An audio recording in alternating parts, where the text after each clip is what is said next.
Dalawang estudyante nalunod sa isang falls sa Baras, Rizal. Pahirapan ang naging paghahanap sa kanilang labi. Ang mga detalye sa unang balita live ni EJ Gomez. EJ. Igan, nagdadalamhati ngayon ang mga kaanak ng dalawang graduating students na residente dito sa Antipolo City matapos silang bawian ng buhay ng malunod sa isang falls sa Baras, Rizal. Kuha yan sa Unga Falls, Barangay San Salvador, Baras, Rizal, mag-aalas 3 ng hapon noong Lunes. Sinusubukang sagipin ng mga otoridad ang dalawang lalaking nalunod daw matapos mapunta sa malalim na bahagi ng falls. Sa lakas ng agos ng tubig, nahirapan ang mga rescuers sa pagtunton sa mga biktima. Ilang oras pa ang itinagal bago tuluyang nakuha ang mga biktima mula sa ilalim ng tubig.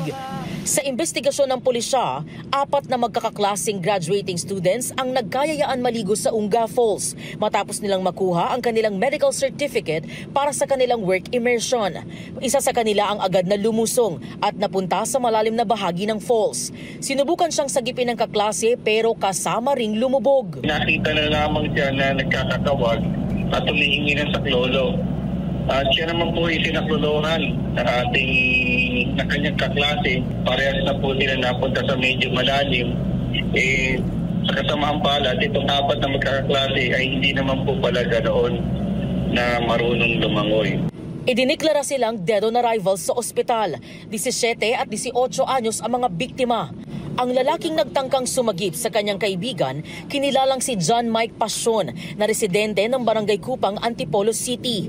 Matinding hinagpis ang nararamdaman ng kanyang buong pamilya, lalo 3 buwan na lang sana ay gagraduate na siya na panganay sa dalawang magkapatid. Sobrang sakit mo. Wala na siya pero yung kung sa kanya hindi siya dadalawang isip na iligtas yung isa.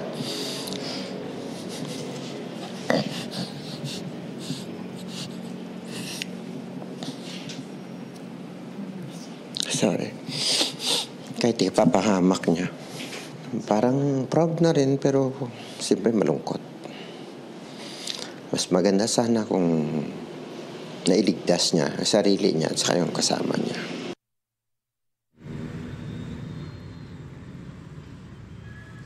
Igan, parehong nakaburol ang dalawang biktima dito sa Antipolo City. Yung isa ay nasa Barangay Inarawan habang nandito naman sa Barangay Mayamot si John Mike na nakatakdang ilibing bukas.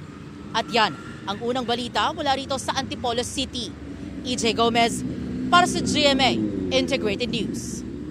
Igan, mauna ka sa mga balita, mag-subscribe na sa GMA Integrated News sa YouTube para sa iba't ibang ulat sa ating bansa.